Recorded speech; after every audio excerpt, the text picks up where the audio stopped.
Hoy vamos a ver la tragedia de la partición y el surgimiento de Pakistán. La vez pasada estábamos viendo ya en las posprimerías de la independencia, cuando logran semejante triunfo histórico tan impresionante, cuando llevan a la humanidad a un nuevo sentido de lucha, de fines y de medios, cuando han demostrado la fuerza del espíritu, surge también un problema muy grave dentro del proyecto de la Nueva India. Y el proyecto está diferenciado por unos que quieren la creación de un Estado musulmán. Esa es una idea que empezó a esbozarse desde 1933 y que estaba dada por la Liga Musulmana, quienes decían que la India en su heterogeneidad no eran unas naciones, sino un imperio de los británicos, y que en la medida en que se independizara, pues cada cual podía escoger cómo era que iba a reubicarse o a definirse en el periodo de la India independiente. Entonces hay una línea que está buscando la creación de un país musulmán que se llamaría Pakistán, país de los puros. Esa línea está representada por Ali Jinnah. Y hay otra línea que es la de los hinduistas, que es la línea de Gandhi y que es la línea de Nehru, que es que la India, en su increíble heterogeneidad, puede combinar todas las formas de religión sin necesidad de abrirse, sin necesidad de romperse, que la fortaleza de la India está en la coexistencia de tantas formas de fe, que no es necesario que la India se divida entre musulmanes e hindúes, pero resulta que los musulmanes, la Liga Musulmana alega que ellos no dudan de la integridad de Gandhi, ni de Nehru, ni de Patel, ni de los artífices de la independencia, pero que ellos sí no saben, una vez que se mueran las figuras históricas que llevaron a la India a la independencia, qué va a pasar con los musulmanes en el futuro. Sienten que no hay condiciones para garantizar eso más allá de la presente generación. Entonces aquí se va formando una polaridad, y esa polaridad, esta polarización, se va empezando a agravar cada vez más a medida que se acerca el momento de la independencia. Entonces, las dos cosas vienen a la vez. Se va acercando la independencia, el triunfo es colosal. Sí, Lord Mountbatten ha sido nombrado como el último virrey de la India. Él será quien hice la bandera de la India independiente y baje la bandera del Imperio Británico. Será el momento en que los británicos van a abandonar la India caminando, como Gandhi les dijo que algún día lo harían, y van a quedar con ellos en una relación particularmente importante. El hecho de que la independencia haya sido pacífica, el hecho de que se haya demostrado tanta altura espiritual, hizo que la independencia de la India no generara con el Imperio Británico heridas terribles. Las heridas están en la partición, pero no en la independencia. Entonces, ¿qué pasa? Que hoy por hoy los británicos y la gente de la India sienten un profundo respeto el uno por el otro.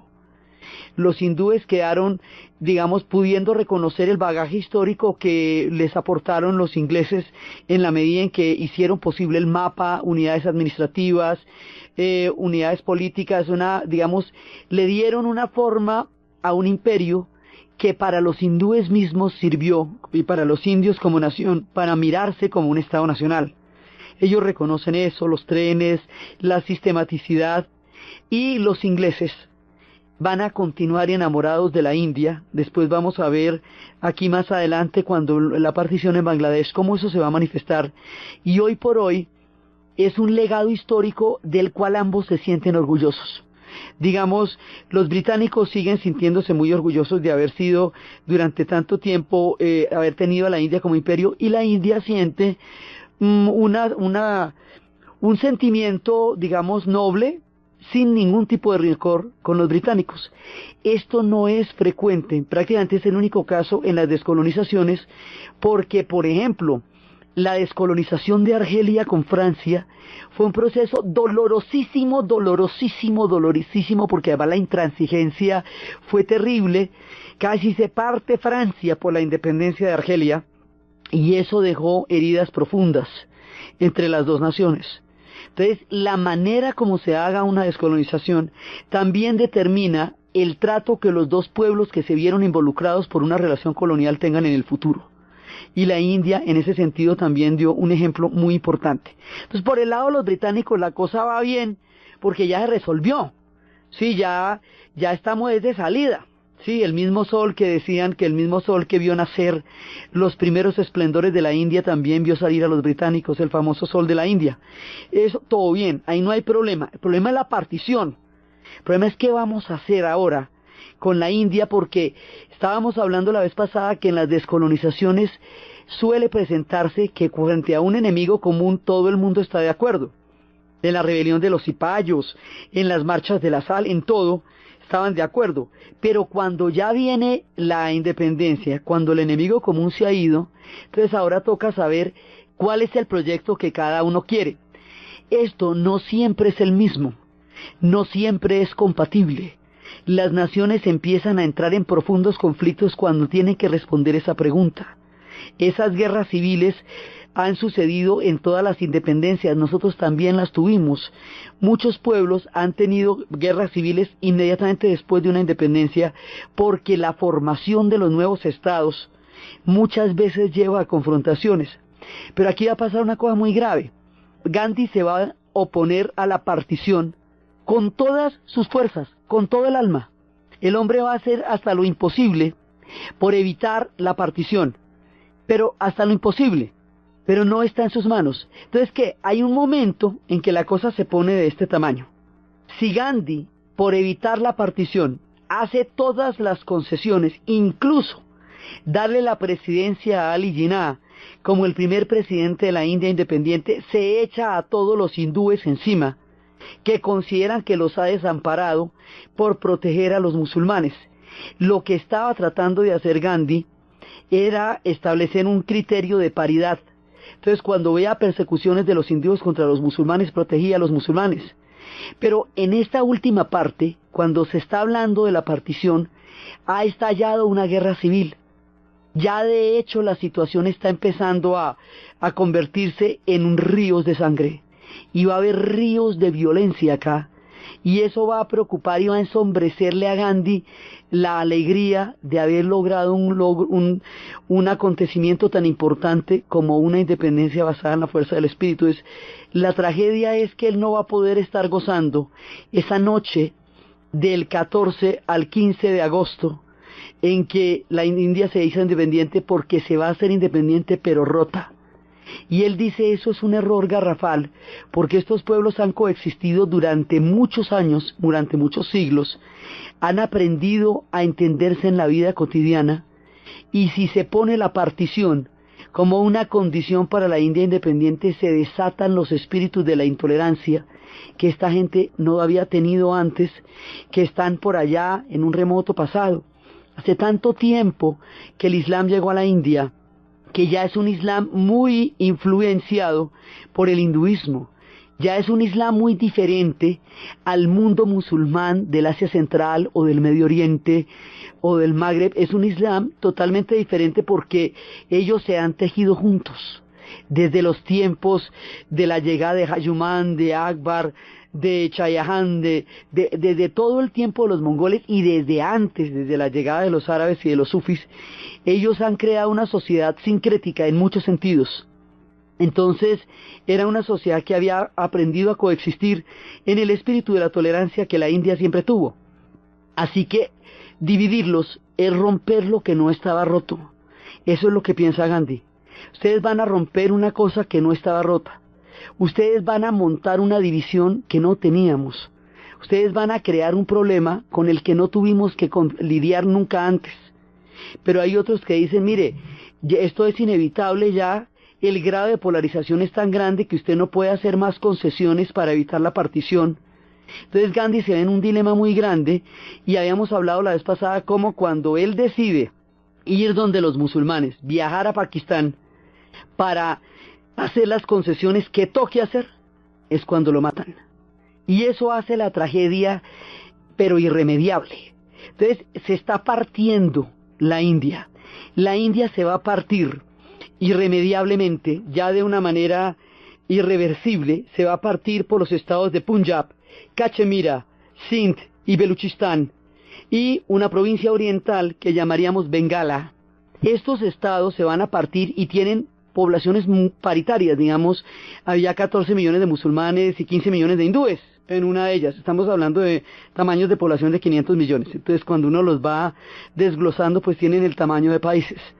Entonces, la idea es que todos aquellos que están en el sur, que son hindúes, van a, pues todos los pakistaníes, o sea, los musulmanes del sur se van a ir para el norte, a la altura de Lahore, y ahí se va a crear Pakistán. Y toda la gente que está en el norte, que es hindú, se va a ir para el sur.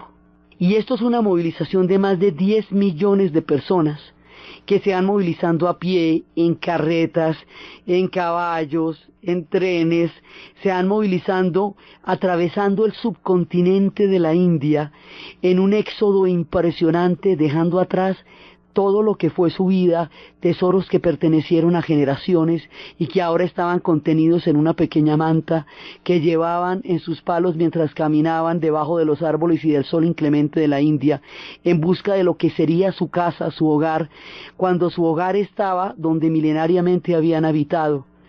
Una tragedia muy grande se va a cernir porque, por un lado, la partición misma es romper el corazón de un pueblo que latía a una misma voz, a un mismo latido, aunque otros dijeran lo contrario. Esta gente había convivido tanto, durante tanto tiempo, en los oficios, en la vida cotidiana, pues hablaban el mismo idioma, hablaban hindi.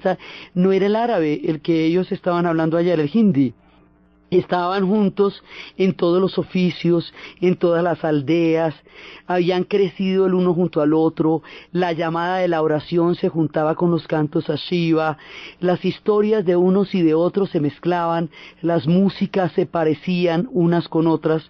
Esto ya se había vuelto un tejido compacto en los hilos de la historia, y ahora se iba a deshacer con mucho dolor y mucha sangre. Ahora, esta partición, como no se llega a un acuerdo sobre cómo se va a hacer, y como era todo un mismo país, una misma comunidad, todo era, digamos, una creación colectiva de este proyecto que era la India, entonces llaman a unos ingleses, ya en el punto final, pues, de la salida de los británicos, a unos ingleses que nunca hubieran estado en la India, y que trazaran unas líneas prácticamente a Pinochito.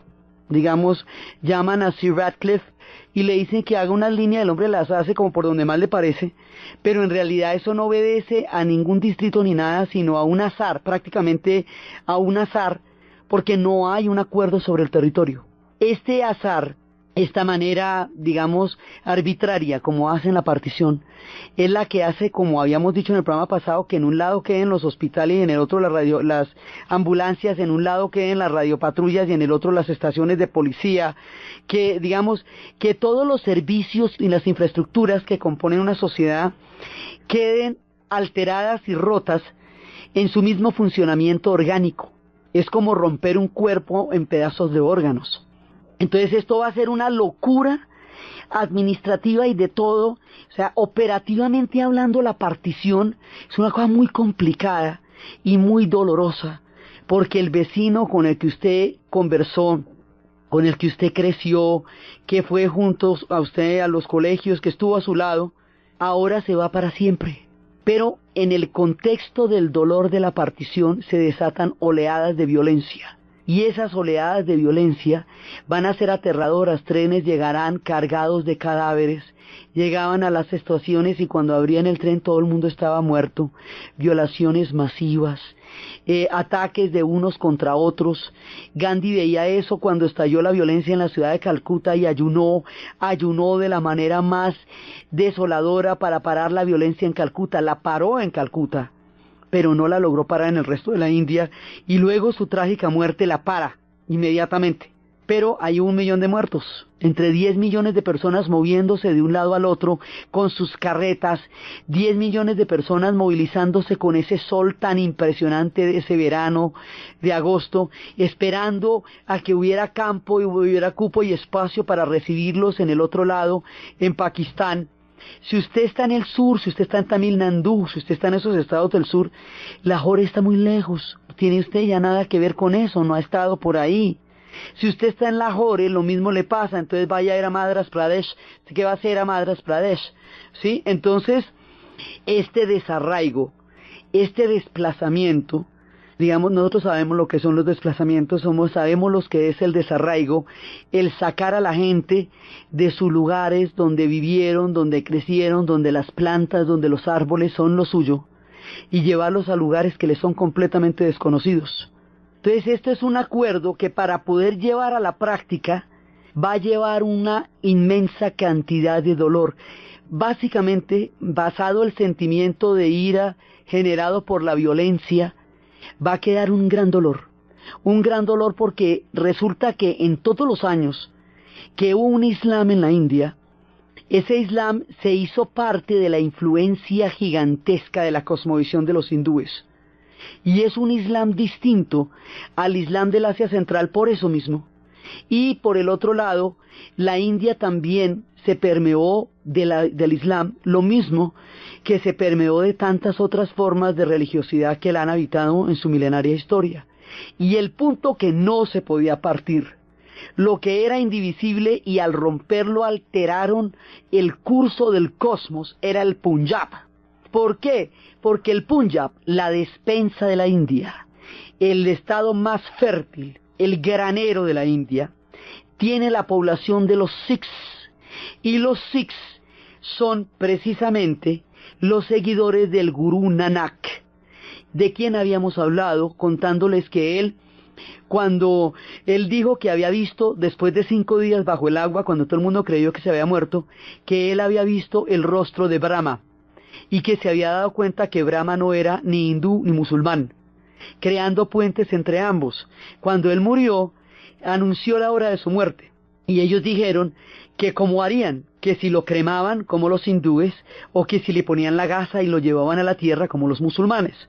Él dijo que pusieran rosas frescas a ambos lados de su cuerpo, y que aquellas que amanecieran más frescas determinarían el rito con el cual él pasaría a la siguiente etapa de la vida, que es la muerte. Entonces al otro día el cuerpo había desaparecido, ambas rosas estaban igualmente frescas. Había comprobado de esa manera que era tan válido el Islam como el hinduismo. El Gurú Nanak creó el puente. Esto los hace únicos. Nadie más tiene ese tipo de relación con el Islam en ninguna parte del planeta Tierra. Entonces los Sikhs van a ser intrínsecamente la unidad entre el Islam y el hinduismo, el punto donde los dos se encuentran. La tolerancia de Akbar les había dado el territorio de Amritsar para hacer su templo dorado. Los Sikhs son importantísimos protagonistas de la India independiente. Van a tener que ver con todo el proceso. Son gente muy respetada hoy día. Son gente muy culta. Los Sikhs sí que habían estado juntos.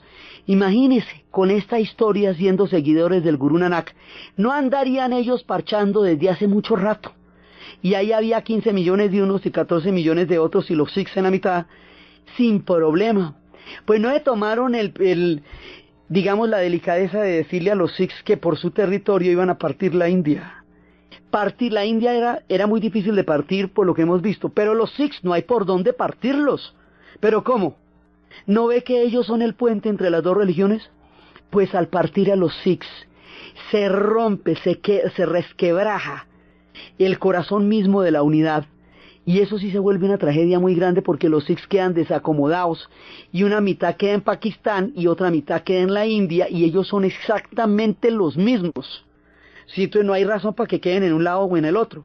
Entonces esto quedó manga por hombro. Mire, quedó de la siguiente manera: en el norte, arriba del Rajasthan, más allá del desierto del Thar, a la altura de Jaisalmer, empieza la frontera con el país que de aquí en adelante vamos a llamar Pakistán. Hasta antes de este programa habíamos hablado de la India como una unidad, tanto durante la época del imperio como durante la época de su existencia milenaria. Juntos han estado desde los tiempos. Ahora, a partir de este instante, aparece un nuevo estado que llamamos Pakistán. Ese estado queda donde antiguamente habíamos descubierto las civilizaciones del valle de Mohenjo-Daro y Harappa. Ese país queda donde había empezado los primeros vestigios civilizadores. Tiene una historia detrás absolutamente colosal y comparte con la India un milenario pasado. La creación data de 1947. Antes de eso eran una unidad histórica. Entonces van a quedar allá, pero resulta que hay una provincia oriental que ellos consideran que también tiene una inmensa cantidad de población musulmana, una mayoría, y que la van a incorporar al proyecto de ellos. Esa provincia se llama Bengala y la vamos a conocer más adelante como Bangladesh, pero al terminar la partición se llama Pakistán Oriental. Entonces, tenemos este del norte, se va a llamar Pakistán, y el otro, o sea, pero es el Pakistán de Occidente, el otro se va a llamar Pakistán Occidental, el otro se va a llamar Pakistán Oriental. Ese Pakistán Oriental está separado por 1500 kilómetros del otro y son un mismo estado. Entonces, a ver, usted imagíneme la figurita.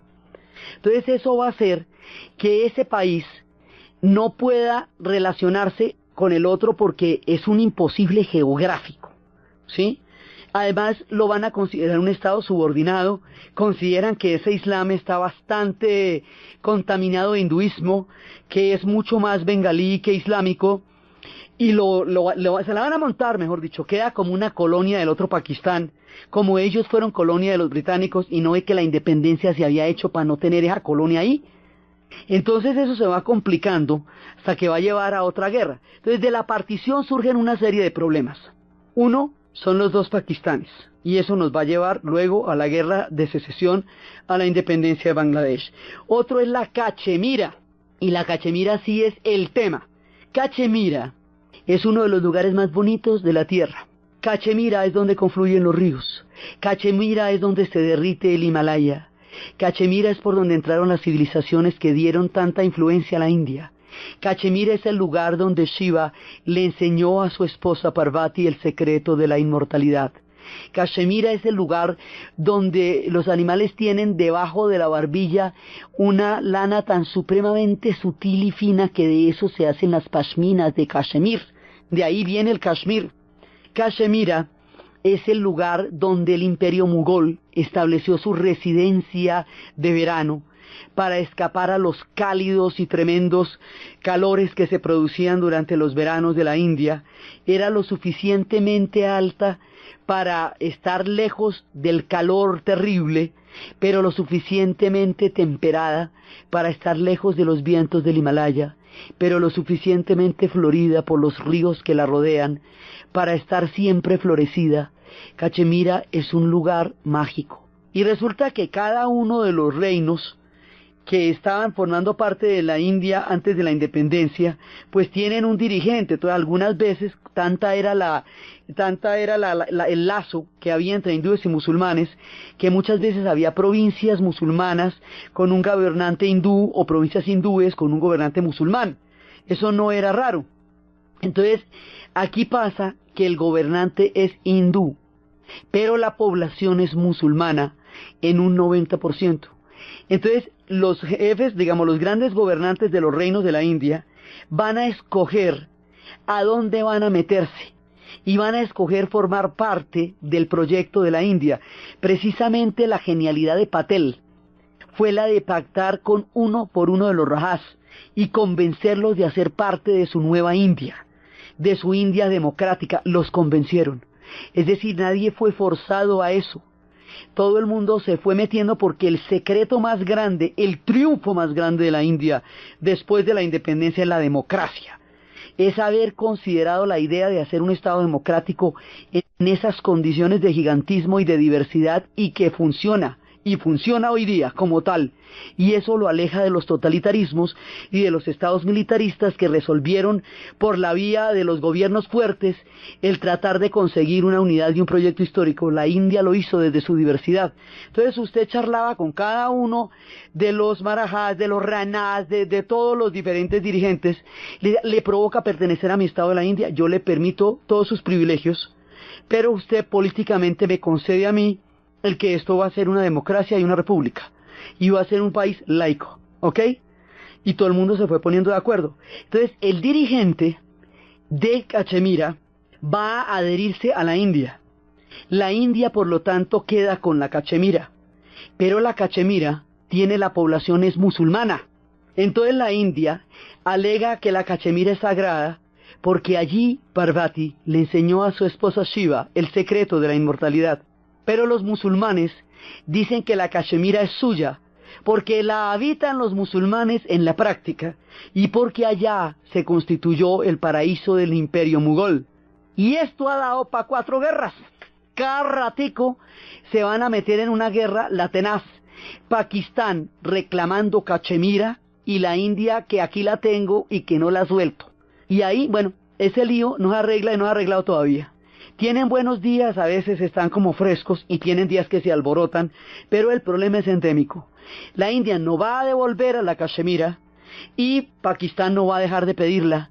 Y la población musulmana va a sentir que está con los pakistaníes, pero pertenecen a la India. Esa es una. Entonces, así se van generando una cantidad de líos.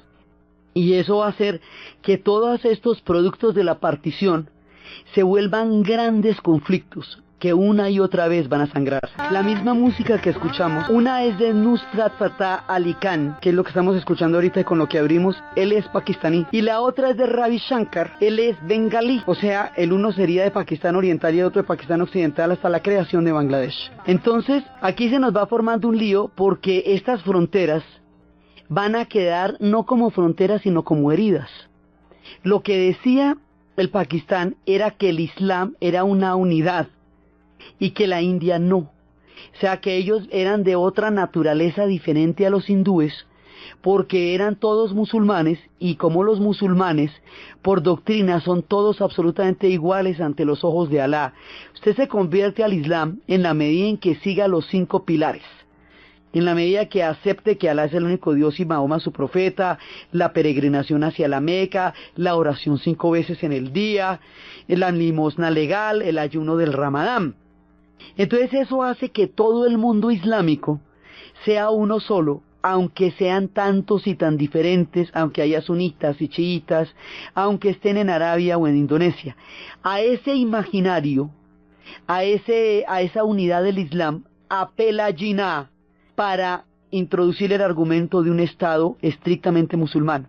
Él dice que la India, en cambio, no es una sola, sino una heterogeneidad de naciones que no puede reclamar para sí lo mismo que puede reclamar el Pakistán, porque el Pakistán corresponde a una unidad islámica y la India, en cambio, no tiene una unidad, sino una coexistencia de una infinita cantidad de formas de entendimiento de lo sagrado. Ese es como el argumento. Jinnah nos va a morir a los 4 meses de la partición. O sea, dejó la vuelta hecha y se murió.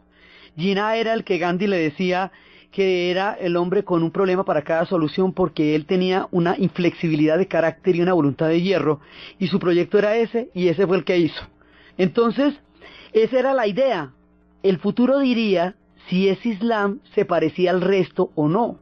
Y resulta que ese Islam tiene tanta influencia de la India que hoy por hoy en la vida cotidiana de estas dos naciones, de todas maneras, aunque sean un Estado musulmán, sus costumbres, su refinamiento, sus riquezas, su vida cotidiana, tiene los mismos sabores que tenía la India, solamente que allá no hay templos hinduistas sino mezquitas. La manera de relacionarse, la atención con que tratan a la gente, todas esas virtudes que tenían dentro de la gran civilización, todas esas influencias que dejaron del refinamiento del imperio mogol, que unos y otros hicieron que Rajaz y Shah Jahan y todos ellos pudieran convivir. Eso, digamos, ese pedazo sigue manteniéndose en Pakistán. Son gente exquisita, son gente hospitalaria, son gente bondadosa, son gente que tiene todo un acervo cultural antiquísimo, lo mismo que la India, solo que unos lo expresan en la manera de sus mezquitas y otros en la manera de sus templos, pero el sustrato cultural sigue siendo muy parecido, los paisajes son iguales, no es que era la misma India. Todo se parece, es como si se estuviera en una misma zona pero en otro rincón de la misma casa. Realmente es un concepto de una casa rota, en donde se recuerda que era una casa rota porque todos recuerdan quiénes fueron sus amigos durante los largos siglos de convivencia con la era del hinduismo y toda la cantidad de linajes que estaban allá. Entonces, Pakistán va a optar otra vía. Pakistán va a optar una vía militar. Va a optar un Estado, además porque la India es un Estado laico, precisamente por la variedad de religiones. Pakistán es un Estado islámico, o sea, tiene un proyecto religioso como fundamento de su creación como nación. La India es una democracia, tiene parlamento y representación. Pakistán, por la fuerza de los acontecimientos, va a tratar de solucionar la unidad de su proyecto a través de un gobierno militar, para evitar que eso se vuelva una teocracia. Entonces el gobierno militar va a hacer que la vía democrática sea muy difícil, y siga siendo muy difícil, pues hubo dos personajes, que fue Ali Bhutto y Benazir Bhutto, que en su trágica testimonio de buscar la democracia en Pakistán fueron asesinados los dos. Entonces, Pakistán está metido al otro lado con Afganistán, unidos por una misma etnia que se llaman los Pashtuns, que son minoría en Pakistán y son mayoría en Afganistán. En Afganistán son la mitad del país. Entonces Pakistán va a quedar metido entre las aguas de la India y el Asia Central. Luego, cuando estalle, digamos, cuando la Guerra Fría entre en la región, los Estados Unidos va a utilizar como aliado a Pakistán, y la India, en un principio, pues, va a formar parte de los no alineados, y luego va a inclinarse hacia la Unión Soviética. Y ambos van a desarrollar armas nucleares, lo cual es una vergüenza histórica para cualquiera que las desarrolle, en cualquier circunstancia. Entonces resulta que aquí la animadversión se va volviendo cada vez más crítica, cada vez más complicada, cada vez más difícil de manejar. La India, en su nacimiento al planeta, va a tener siempre nuevas tendencias. Huyendo de la bipolaridad de la Guerra Fría, van a tener una conferencia en Bandung, Indonesia, donde estarán Josip Broz Tito por la Yugoslavia, Gamal Abdel Nasser por Egipto, Suharto por Indonesia y Gandhi por la India, cada uno con las razones históricas para buscar una corriente en la mitad que se llamen los no alineados, y que están al mismo tiempo generando la conciencia de una cosa que se va a conocer como el tercer mundo, los países del tercer mundo, porque se hablaba de un primer mundo que eran las dos potencias, los Estados Unidos y la Unión Soviética, otro segundo mundo que eran los europeos, y otro tercer mundo en surgimiento, porque es la descolonización de todos los países, porque después de la India seguirá más adelante la Indochina, y luego vendrá también el África, y el mundo se descolonizará durante las décadas de los 50.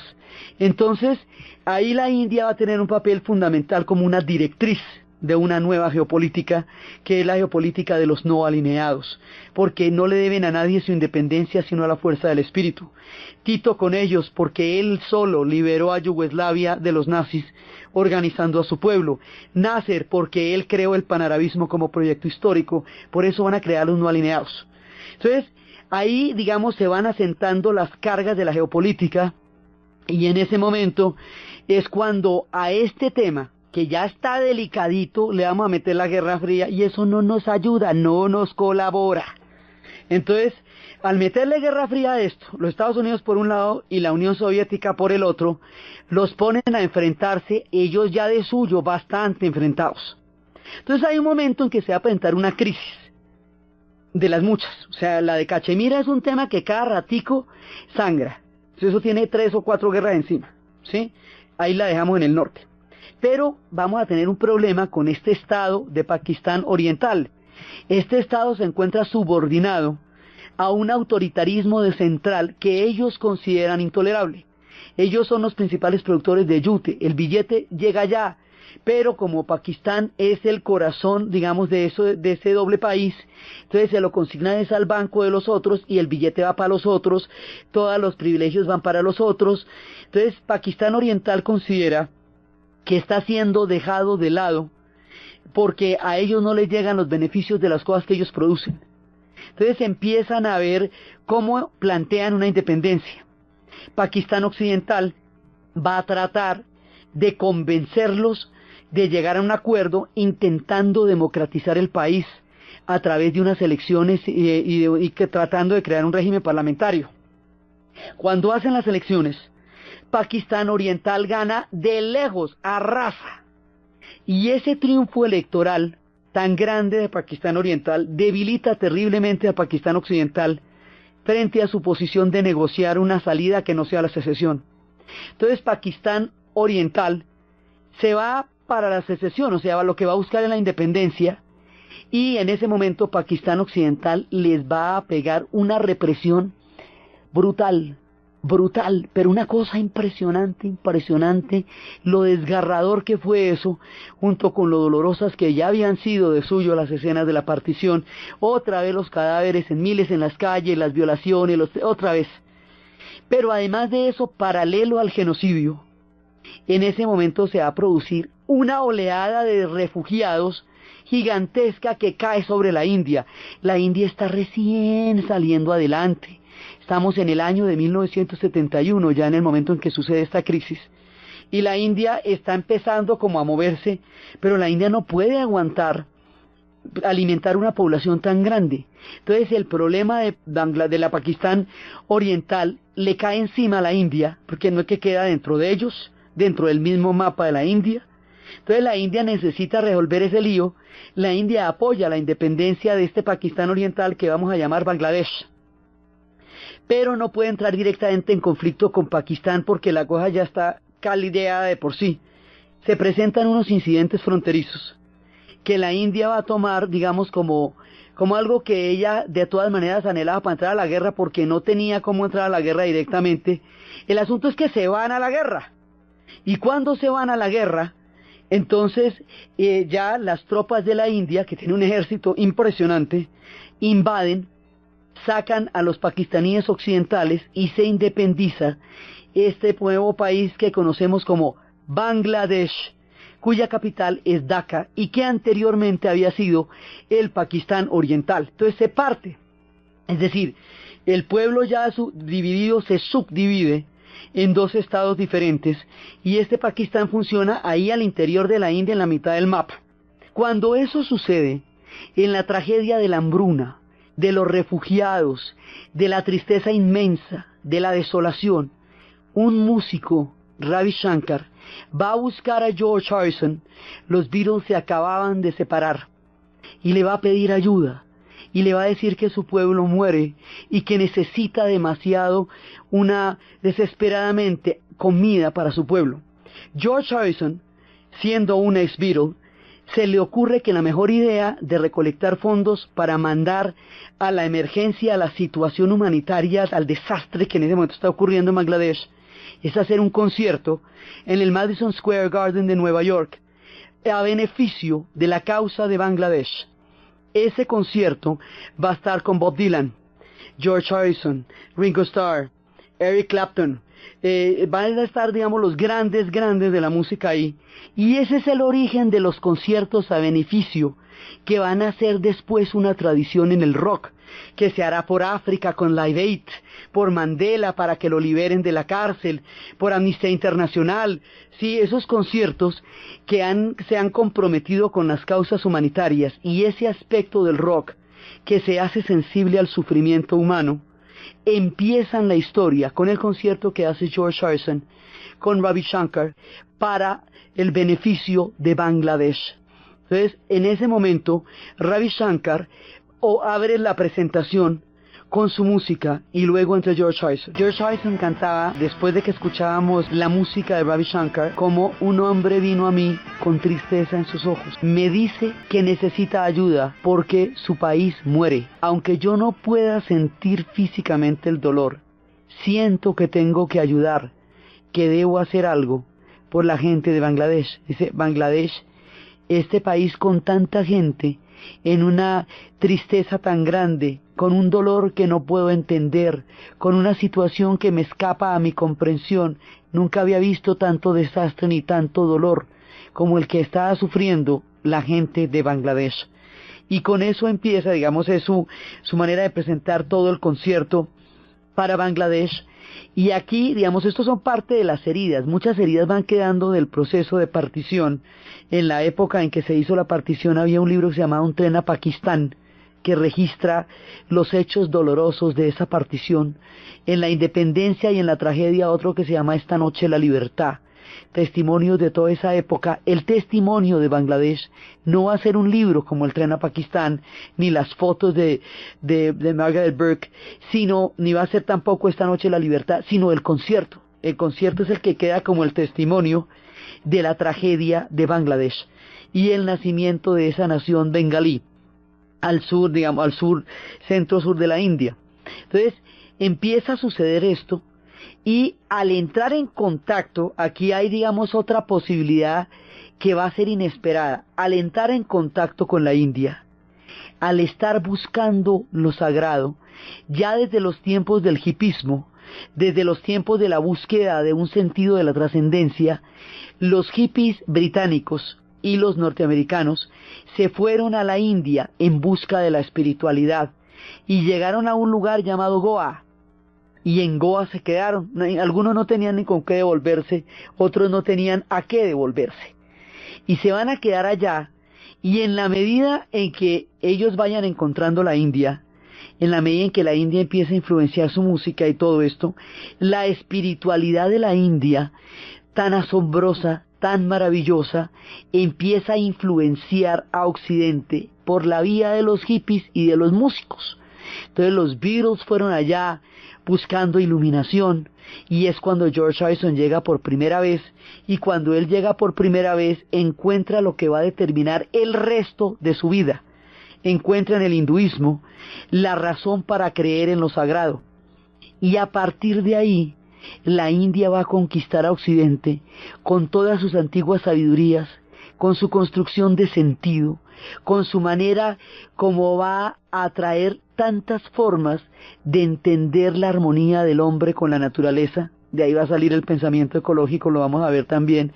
Muchos conceptos de lo que hoy manejamos, de lo que llamamos nueva era, muchos conceptos de lo que hoy tiene que ver con el bienestar, con la armonía, con la espiritualidad, con la trascendencia, se van a venir a Occidente por la vía de la India, y es a través de estos puentes que tales conocimientos llegan hasta nosotros. Así que la India nos va a conquistar desde su profunda espiritualidad, y este concierto es un ícono de ese proceso en el cual la India nos fue conquistando. La manera como la India se manifiesta en Occidente, cómo los británicos empiezan a entender toda su espiritualidad, cómo los muchachos de las comunas en los Estados Unidos empiezan a entender eso, cómo llegan los cuestionamientos a la medicina a través de la medicina ayurveda, cómo llegan los cuestionamientos al concepto de destrucción de la naturaleza, porque en la inmensidad del cosmos de la India se entiende la naturaleza como un todo de lo sagrado. Todos esos conceptos que hoy moldean la vida moderna y que tienen que ver con todo lo que significa la libertad interior, el buscar un sentido armónico con los demás y con la naturaleza, la respiración, todas las diferentes formas de entender la civilización moderna en la parte que tiene que ver con la búsqueda del espíritu, provienen de la India, y es lo que vamos a ver en el siguiente programa. Entonces, desde los espacios de la tragedia de la partición, del sueño roto de Gandhi, del desplazamiento de millones de personas dejando atrás la tierra que fue ancestral, la convivencia rota, la tragedia de los Sikhs, el surgimiento de una nueva nación, el pueblo de Pakistán buscando y enfrentando su destino, Nehru y Patel construyendo el país de la India, Bangladesh buscando su destino y su lugar en la historia, a costa de una tragedia muy grande, pero naciendo de nuevo después de 1971, la Cachemira como una fuente permanente de sus conflictos con su pasado exquisito y su presente rodeado de las fuentes y de las aguas del Himalaya, desde los espacios del destino de la India independiente, en la nueva etapa de su historia, después de la época de los británicos, en la narración Diana Uribe, en la producción Ernesto Díaz, y para ustedes, feliz fin de semana.